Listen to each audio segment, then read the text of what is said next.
Assalomu alaykum aziz do'stlar. Kanalimizga xush kelibsiz. Bugun men siz bilan shunday muhim va hayotiy masala haqida gaplashmoqchimanki, bu har biringizga, shaxsan sizga bevosita ta'sir qiladi. Hozir aytadiganlarim nafaqat dolzarb, balki sizning moliyaviy ahvolingiz, vaqtingiz va eng asosiysi asabingizni tejash uchun juda muhimdir. Agar siz kelajakda uy-joy sotib olishni, sotingizni rasmiylashtirishni, mulkingizni meros qilib olishni yoki shunchaki mavjud ko'chmas mulkingiz bilan bog'liq har qanday hujjat ishlarini amalga oshirishni rejalashtirayotgan bo'lsangiz, ushbu ma'lumot siz uchun haqiqatdan ham hayotiy ahamiyatga ega. Shuning uchun iltimos ushbu videoni bir daqiqaga ham o'tkazib yubormang. Hozirning o'zida kanalimizga obuna bo'lishni unutmang va albatta like tugmasini bosib qo'ying. Chunki bu ma'lumotni iloji bo'yicha ko'proq odamlar ko'rish kerak. Biz bugun haqiqatan ham tasdiqlandi degan sarlavha ostida e'lon qilingan yangi tartib haqida, ya'ni ko'chmas mulkni rasmiylashtirish jarayonidagi tub o'zgarishlar haqida batafsil gaplashamiz. Muammoning mohiyati. Oldin qanday edi va endi nima o'zgardi? Keling, avvalo bu mavzuning asosi nima ekanligini, nima uchun bu o'zgarishlar haqida bugun bu qadar jiddiy gaplashayotganimizni tushunib olaylik. Ko'p yillar davomida mamlakatimizda ko'chmas mulkni rasmiylashtirish va egaligini o'zgartirish, unga bo'lgan huquqlarni ro'yxatdan o'tkazish jarayoni juda murakkab, chigal va ko'plab byurokratik to'siqlarga to'la edi. Odamlar bir hujjatni olish uchun bir idoradan ikkinchisiga yugurib yurishga majbur bo'lishardi. Tasavvur qiling, siz yangi uy sotib olmoqchisiz yoki ota-bobongizdan qolgan uyni o'z nomingizga rasmiylashtirmoqchisiz. Bu oddiygina bir harakatdek tuyulishi mumkin, lekin amalda bu bir necha hafta, ba'zan hatto bir necha oy davom etadigan, sizdan juda ko'p sabr, toqat, vaqt va eng yomoni moddiy xarajatlarni talab qiladigan qiyin jarayon edi. Oldin qanday edi? Keling, biroz chuqurroq kirib boraylik. Tasavvur qiling, siz ko'chmas mulk sotib olmoqchisiz. Birinchi qadam notariusga borish. Notarius albatta sotuvchi va xaridorning shaxsini tasdiqlovchi hujjatlardan tashqari ko'chmas mulkning kadastr hujjatlarini, ya'ni texnik pasportini, mulk huquqini tasdiqlovchi hujjatni talab qilardi. Agar bu hujjatlar qo'lingizda bo'lmasa yoki ular eskigan bo'lsa, siz kadastr idorasiga murojaat qilishingiz shart edi. Kadastr idorasi bu hujjatlarni tayyorlash uchun odatda kamida 13 kuni, ba'zan esa undan ham ko'proq vaqt olardi. O'ylab ko'ring, 13 kuni bu 2 hafta degani va bu faqat bitta hujjat uchun. Keyin notarius oldiga qaytasiz. U yerda oldi-sotdi shartnomasi rasmiylashtiriladi. Bu jarayonning o'zi ham ma'lum bir miqdorda davlat boji va notarial xizmat uchun to'lovni talab qilardi. Shartnoma rasmiylashtirilgach ish tugamadi. Sizning qo'lingizda shartnoma bo'lishi mumkin edi, lekin bu mulk hali rasman sizning nomingizga o'tgan degani emas edi. Endi siz yana kadastr idorasiga borib, mulk huquqini davlat ro'yxatidan o'tkazishingiz kerak edi. Bu ham yana bir necha kunni, ba'zan esa yana bir haftagacha vaqtni olar edi. Har safar navbatda turish, turli xil blankalarni to'ldirish, har xil idoralarning eshigini qoqish, har bir hujjat uchun alohida to'lov qilish. Bu albatta juda katta noqulayliklar tug'dirardi.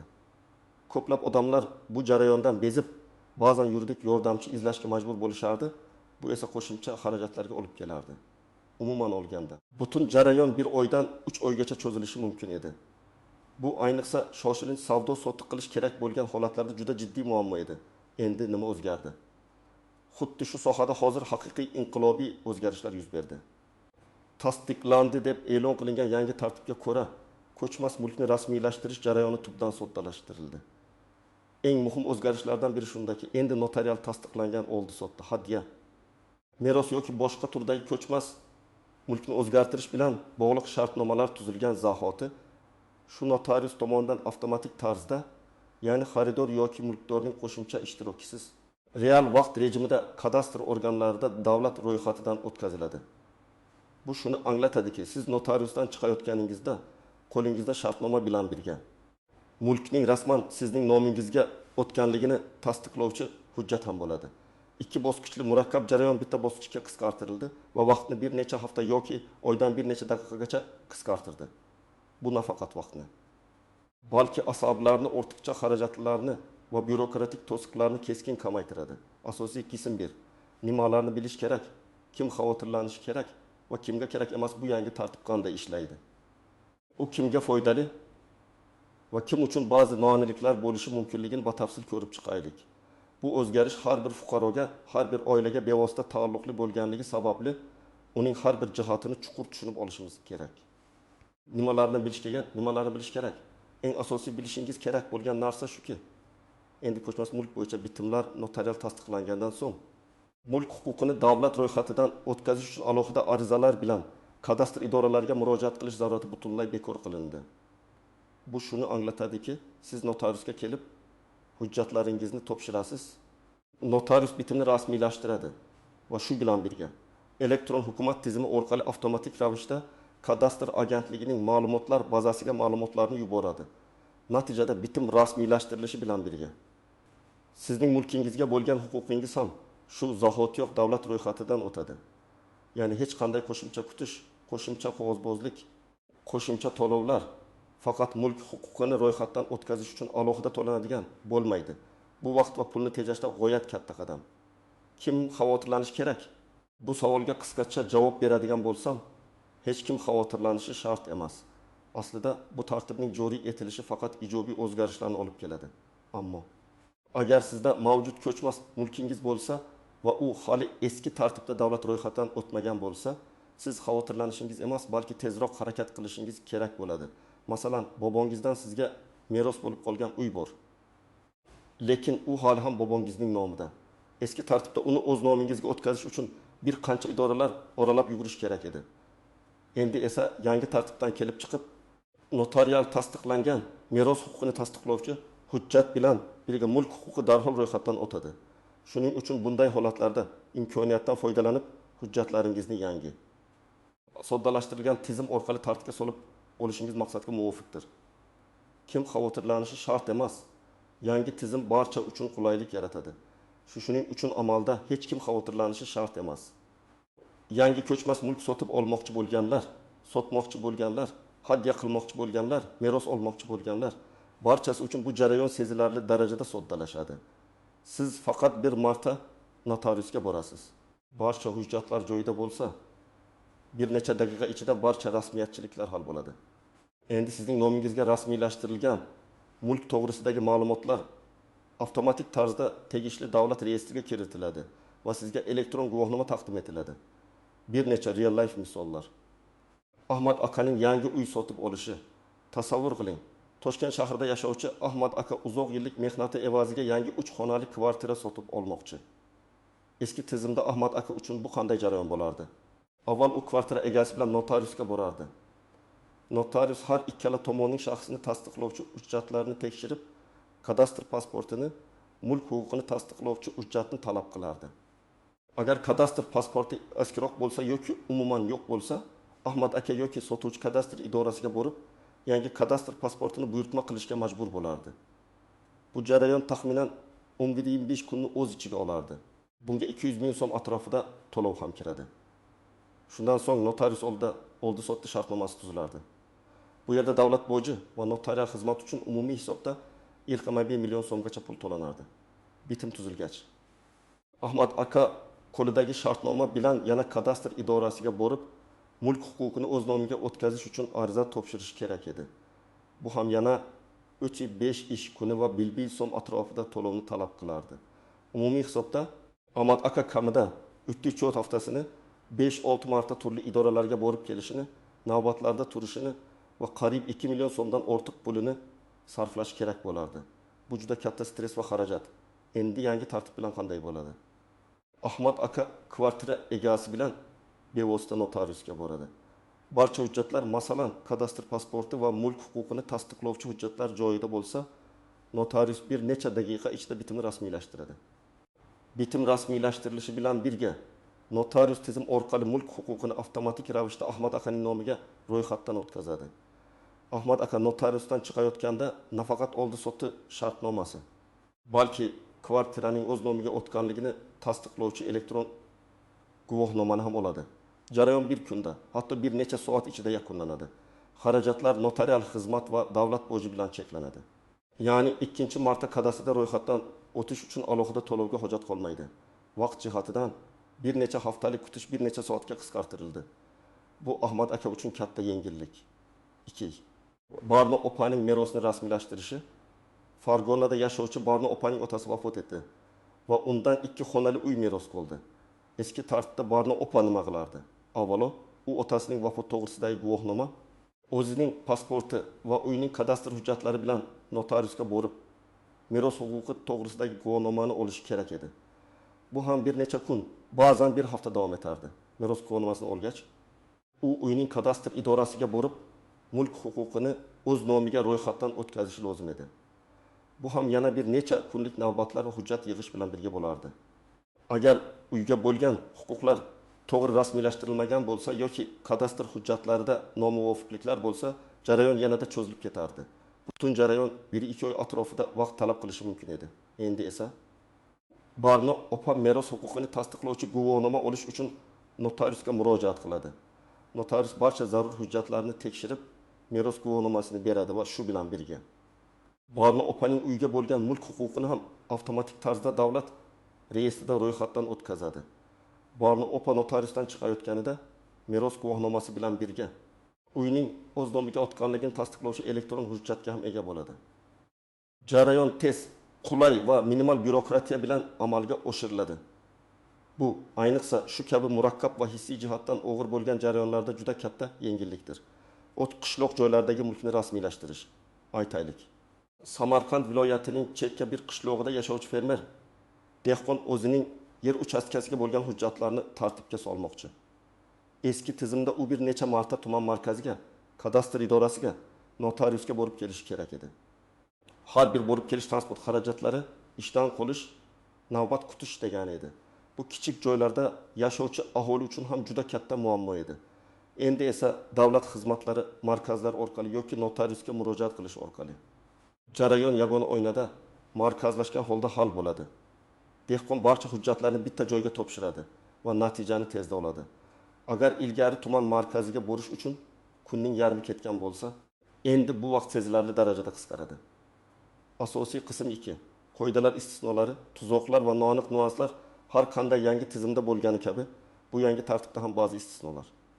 Ehtiyot bo'lish kerak bo'lgan tuzoqlar va ko'pchilik e'tibor bermaydigan noaniq nuanslar mavjud.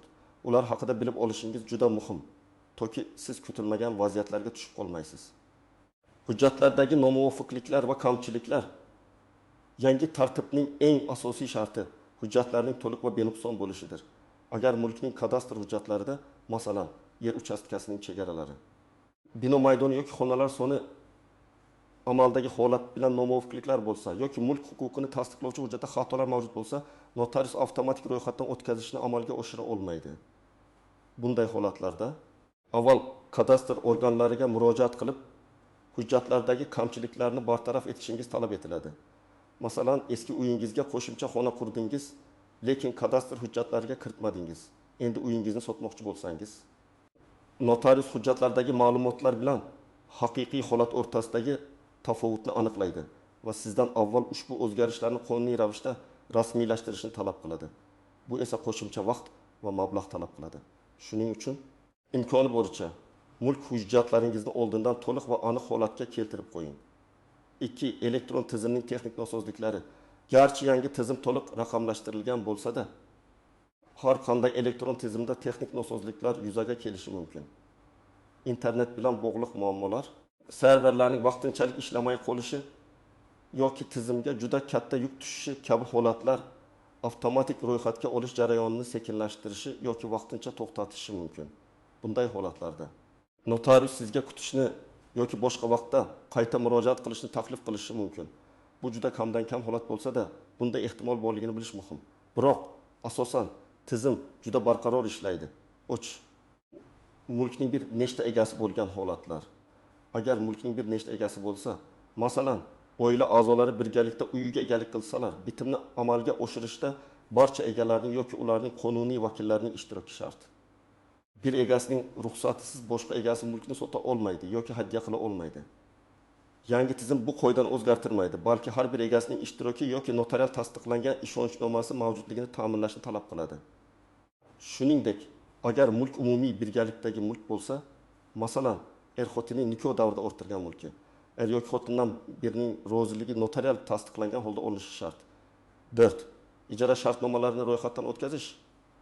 Uzoq muddatli ijara shartnomalarini odatda 1 yildan ortiq muddatga tuzilgan davlat ro'yxatidan o'tkazish masalasi ham yangi tartibga ko'ra soddalashtirildi. Endi bunday shartnomalar ham notarial tasdiqlangan zahoti avtomatik tarzda ro'yxatdan o'tkaziladi. Bu ijarachi va ijara beruvchi uchun qo'shimcha qulaylik yaratadi. Chunki ijara munosabatlari qonuniy asosda to'liq himoyalangan bo'ladi. Ammo qisqa muddatli ijara shartnomalarini 1 yilgacha ro'yxatdan o'tkazish majburiy emas. Ammo bu ham yangi tartibda soddalashtirilgan. 5. Qonuniy talablarga rioya qilish. Mulk oldi sottisi yoki boshqa turdagi bitimlar qonuniy talablarga to'liq javob berishi kerak. Masalan, agar mulk garovda bo'lsa, uni sotishdan oldin garovdan chiqarish shart. Agar voyaga yetmagan bolalarning mulkka bo'lgan huquqlari ta'sirlansa, vasiylik va homiylik organlarining ruxsati olinishi majburiy. Yangi tizim bu talablarni bekor qilmaydi. Aksincha, ularning bajarilishini yanada qattiqroq nazorat qiladi. Notariuslar endi barcha tegishli ma'lumotlar bazalariga bevosita kirish imkoniyatiga ega bo'lib, har qanday cheklovlar yoki o'g'irliklar mavjudligini tezda aniqlay oladilar. Bu esa kelajakda yuzaga kelishi mumkin bo'lgan nizolarning oldini oladi. 6 taqiqlangan hududlarda mulkni rasmiylashtirish. Ba'zi hududlarda, masalan, chegaraviy hududlarda yoki ma'lum bir maqsadlarga mo'ljallangan zonalarda ko'chmas mulkni sotib olish yoki rasmiylashtirishga nisbatan cheklovlar mavjud bo'lishi mumkin. Yangi tizim bu cheklovlarni ham inobatga oladi va ularning buzilishiga yo'l qo'ymaydi. Shuning uchun mulk sotib olishdan oldin uning joylashuvi va unga nisbatan mavjud bo'lishi mumkin bo'lgan qonuniy cheklovlar haqida ma'lumot olish zarur.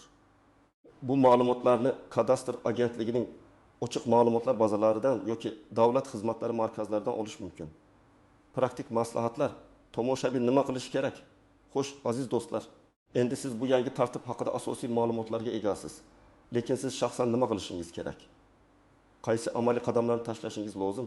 Keling, aniq ko'rsatmalar beraman. 1. Mulk hujjatlaringizni oldindan tayyorlab qo'ying va tekshiring. Agar siz yaqin kelajakda ko'chmas mulk bilan bog'liq har qanday bitimni amalga oshirmoqchi bo'lsangiz, birinchi qadam barcha mulk hujjatlaringizni to'plang va ularni diqqat bilan tekshiring. Bularga kadastr pasporti, mulk huquqini tasdiqlovchi hujjat, oldingi oldi-sotdi shartnomasi, meros guvohnomasi, davlat orderi va hokazo kiradi. Hujjatlardagi ma'lumotlar bilan mulkning amaldagi holati, masalan, xonalar soni, maydoni, qurilish turi, bir-biriga mos kelishiga ishonch hosil qiling. Agar qandaydir nomuvofiqliklar bo'lsa, darhol kadastr idorasiga murojaat qiling va ularni to'g'rilating. Bu sizni keyinchalik yuzaga kelishi mumkin bo'lgan kechikishlar va xarajatlardan asraydi. Masalan, agar kadastr pasportingizda uyingiz 8 kvadrat metr deb ko'rsatilgan bo'lsa-yu, siz aslida kvadrat metrlik uyga ega bo'lsangiz, avval bu tafovutni qonuniylashtirishingiz kerak bo'ladi. 2. Notarius tanlang. Endi bitimni amalga oshirishda notariusning roli yanada muhimroq bo'ldi. Chunki u butun jarayonni yakuniga yetkazadi. Siz o'zingizga qulay bo'lgan davlat notarial idorasini yoki xususiy notariusni tanlashingiz mumkin. Barcha notariuslar yangi tizimga ulangan va bir xil xizmatlarni ko'rsatish kerak. Oldindan notarius bilan bog'lanib, qabulga yozilish, o'zingiz bilan olib borishingiz kerak bo'lgan hujjatlar ro'yxatini aniqlashtirishingiz maqsadga muvofiqdir uchun. Kerakli hujjatlar to'plamini yig'ing standart holatlar uchun. Sizning shaxsingizni tasdiqlovchi hujjat, pasport yoki ID karta. Mulk egasining shaxsingizni tasdiqlovchi hujjat, agar siz sotuvchi bo'lsangiz, mulkning kadastr pasporti. Mulk huquqini tasdiqlovchi hujjat, oldingi oldi-sotdi shartnomasi, hadya, meros guvohnomasi va hokazo. Agar turmush qurgan bo'lsangiz, nikoh qayd etilganligi to'g'risidagi guvohnoma va turmush o'rtog'ingizning bitimga roziligi notarial tasdiqlangan bo'lishi shart. Agar sizning nomingizdan boshqa shaxs harakat qilsa, notarial tasdiqlangan ishonchnoma. Agar mulkda voyaga yetmagan bolalar ulushi bo'lsa, vasiylik va homiylik organlarining ruxsatnomasi. Moliyaviy hisob-kitoblar uchun bank hisob raqamingiz ma'lumotlari. Agar pul o'tkazish yo'li bilan hisob-kitob qilinayotgan bo'lsa, 4. Moliyaviy xarajatlarni hisoblang. Yangi tizimda mulk huquqini ro'yxatdan o'tkazish uchun alohida to'lov bekor bo'lgan bo'lsa-da, notarial xizmat uchun to'lov va davlat boji saqlanib qolgan. Bu to'lovlar mulkning qiymatiga, uning turiga va bitimning harakatiga qarab farq qilishi mumkin. Notariusga murojaat qilishdan oldin taxminiy xarajatlarni aniqlashtirib oling. Odatda notariuslar qonun bilan belgilangan tariflar asosida ishlaydi. 5. Bitimni notarius huzurida amalga oshiring. Notarius huzuriga kelganingizda u barcha hujjatlaringizni tekshiradi. Elektron hukumat tizimi orqali barcha davlat ma'lumotlar bazalaridan mulkka oid ma'lumotlarni, qarzdorliklar, taqiqlar, garovlar va hokazo oladi. Agar hammasi joyida bo'lsa, bitimni rasmiylashtiradi. Bitim rasmiylashtirilgan zahoti mulk huquqi avtomatik tarzda sizning nomingizga o'tadi va sizga elektron guvohnoma taqdim etiladi. Bu guvohnoma elektron shaklda sizning shaxsiy kabinetingizga ham yuborilishi mumkin. 6. Elektron guvohnomani saqlab qo'ying. Qo'lingizga tushadigan elektron guvohnoma mulk huquqini tasdiqlovchi asosiy hujjat hisoblanadi. Uni ehtiyotkorlik bilan saqlab qo'ying. Hujjatni qog'ozga chop etishingiz yoki elektron shaklda kompyuteringizda yoki bulutli xotirada saqlashingiz mumkin. Bu qadamlarga rioya qilsangiz, ko'chmas mulkni rasmiylashtirish jarayoni siz uchun juda sodda va oson kechadi. Xulosa va yakuniy chorlov, aziz tomoshabinlarim, bugun biz tasdiqlandi deb e'lon qilingan. Ko'chmas mulkni rasmiylashtirish jarayonidagi inqilobiy o'zgarishlar haqida juda batafsil gaplashdik. Biz bu jarayonning avvalgi murakkabliklarini, hozirgi soddalashgan tizimning afzalliklarini, kimga ta'sir qilishini va kimga ta'sir qilmasligini real misollar bilan ko'rib chiqdik. Shuningdek, bu tizimdagi ehtimoliy istisnolar, tuzoqlar va noaniq nuanslarni tahlil qilib, siz uchun amaliy qadamlar bo'yicha aniq ko'rsatmalar berdim. Esingizda bo'lsin, bu o'zgarishlar sizning vaqtingizni, pulingizni va asablaringizni tejashga qaratilgan. Davlatimiz fuqarolar uchun qulay shart-sharoitlar yaratishga intilmoqda va bu yangi tartib ana shu intilishlarning yorqin isbotidir. Endi mulk bilan bog'liq ishlarni hal qilish avvalgidek qiyin va zerikarli jarayon bo'lib qolmaydi. Raqamli texnologiyalar hayotimizga chuqur kirib borar ekan, bu kabi ijobiy o'zgarishlar yanada ko'payib boraveradi deb ishonaman. Umid qilamanki, bu video siz uchun juda foydali bo'ldi. Sizning fikringiz biz uchun juda muhim. Ushbu yangi tartib haqida qanday fikrdasiz? U sizning hayotingizni qanday o'zgartirishi mumkin? Kommentariyalarda o'z fikrlaringizni yozib qoldiring. Savollaringiz bo'lsa, albatta bering. Biz ularga javob berishga harakat qilamiz.